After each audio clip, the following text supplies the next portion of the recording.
So I know there's been a lot of pond videos lately. I hope you guys understand why. It's kind of a lifelong passion and I'm finally making it a reality. So um, just stick around.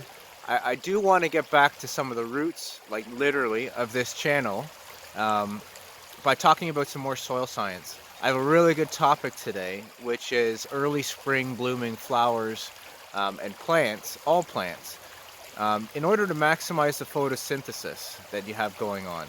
It's a really important topic, and I think a lot of people don't really capture and take advantage of this. It's cheating. So I want to talk about that today.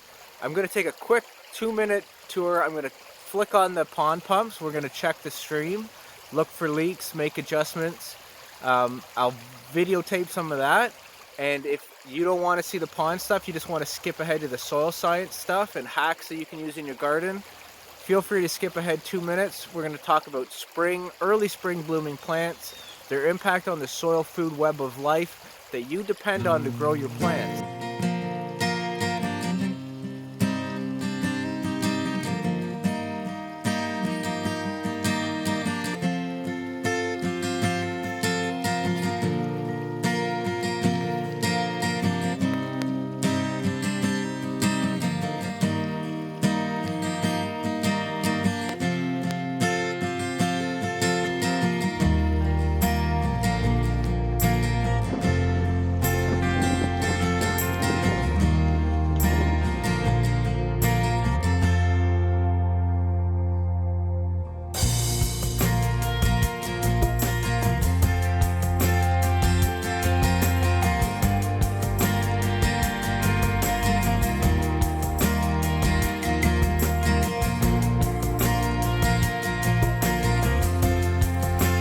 Alright, the pumps are all plumbed up and we're doing a test run of the stream.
Talk about early spring blooming plants. Alright, so now I had to travel up the road and secretly film my neighbor's garden. What am I showing you here? I'm showing you non-mulched dirt that has no life in it. There's nothing in this soil. They've tilled in some stalks, so that's kind of something. What is a bacteria doing or a mushroom doing that lives in this soil right now? How much food is it getting? How much water is being stored in this dry, dead soil? None. So the bacteria and the mushroom and the protozoa and nematodes, the populations are all collapsed down based on the food supply that they have access to. The populations are capped. So when plants finally do start growing in here, everything starts once the person's going to plant their plants in here. And only then is the soil microbiology going to start growing. It's way too late. And we could be growing a crop right now in this, creating photosynthesis right now, to create sugars right now, to start making nutrients bioavailable for the plants. This could be going on right now, but it's not. Believe it or not, this video is being taken 2 minutes after the previous video. This is my garden. This is clover. Photosynthesis. Photosynthesis is happening right now. The soil microbiology in here is booming. We have wood chips that are covering and protecting the soil. We have clover that's growing up through the soil.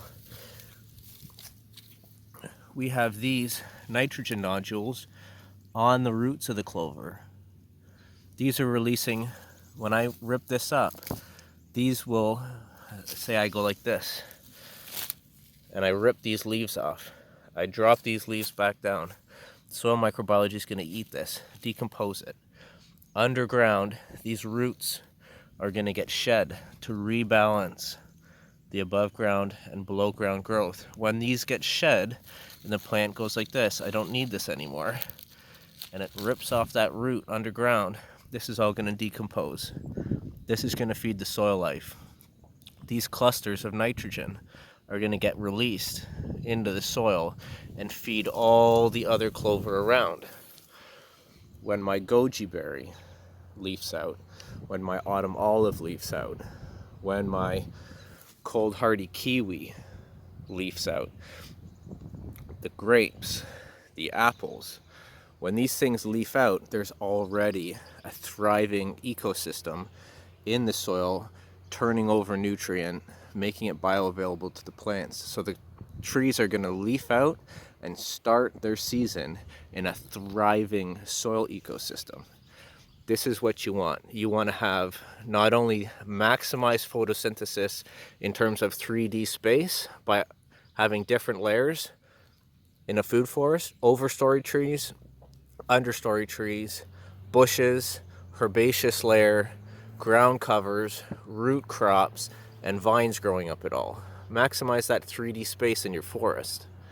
But also, you want to be maximizing photosynthesis per unit time, which means early spring, early plants that grow really early, leaf out, start the photosynthesis engine going, spring ephemeral flowers, everywhere. Daffodils everywhere. Everywhere. That's what you want to do. Here's another example of an early leafing plant. This is some garlic. So garlic actually pops up fairly early in the season, especially if you sow it in the fall and it has a good winter season to establish roots. It will actually pop up early, start the photosynthesis engine, and start pumping sugars down into the soil microbiology. You can ignore the people who say if you plant too much stuff, it's all going to compete with each other, and you're not going to get a system that works. Your flowers are going to pull nutrient from your trees and all this kind of garbage that people talk about. You can't plant trees more than 20 feet apart with nothing in between. It's garbage. It doesn't make any sense. You know why it doesn't make any sense? Look around me. Does nature plant stuff 20 feet apart?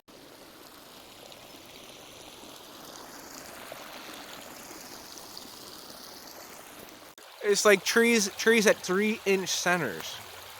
Nature doesn't do that because nature has abundance. But I will actually leave up some plants, and I don't really mind weeds. If you look at some of these pathways, there's a lot of, air quote weeds in there.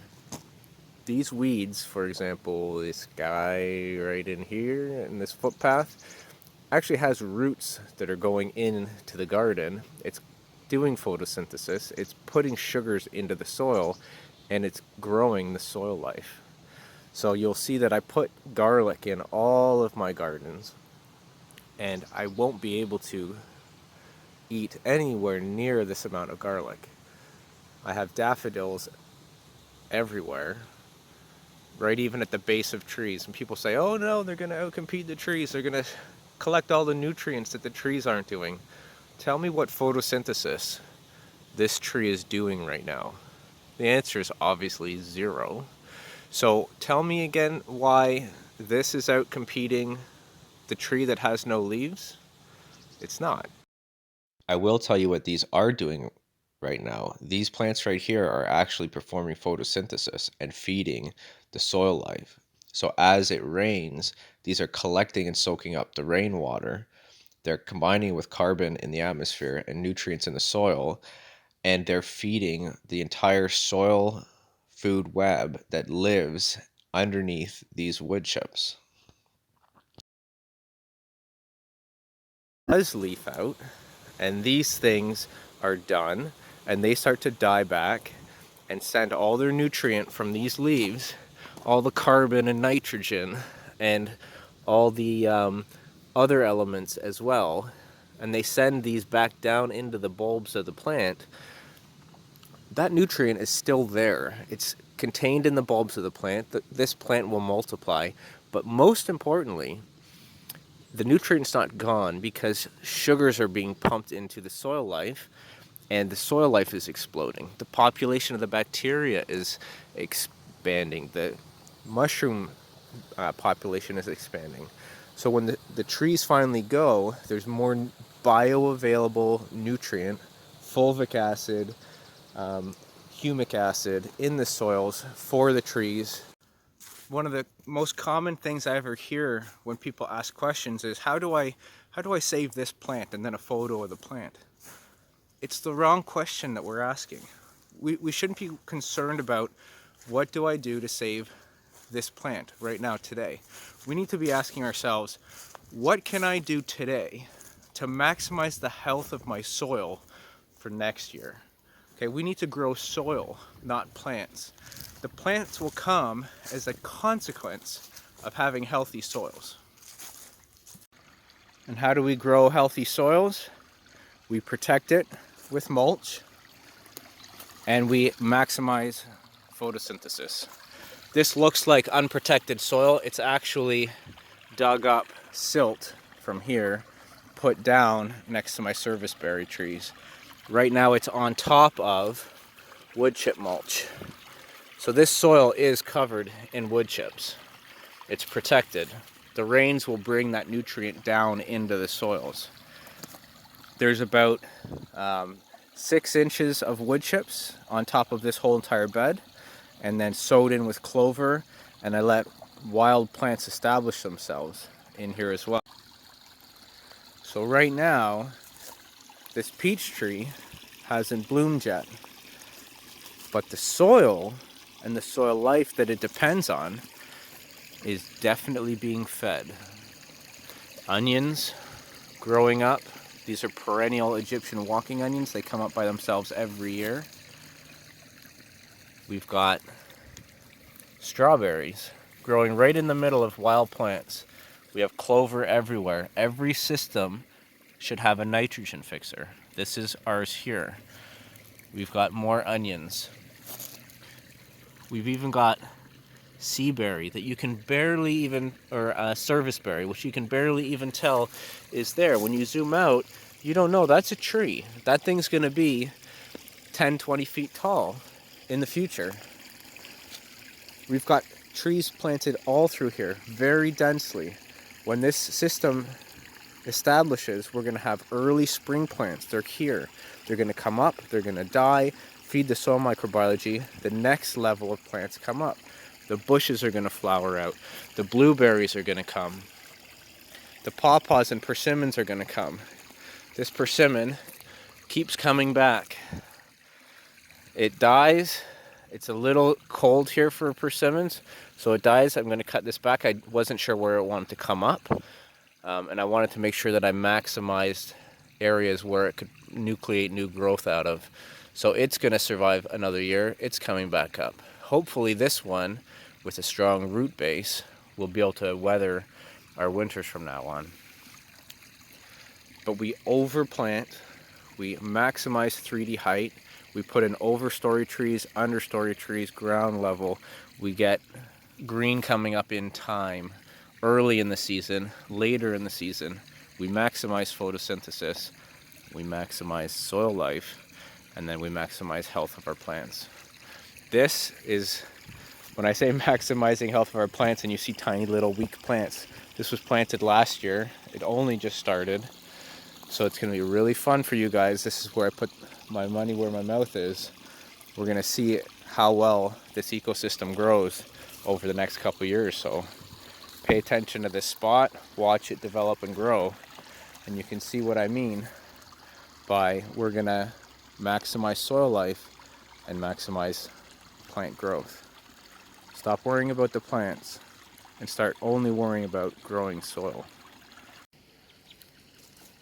So I hope you guys are enjoying these videos. This was a bit longer of a rantier one. A lot of people really like that, so I hope I'm giving a little bit of stuff for everybody that you enjoy.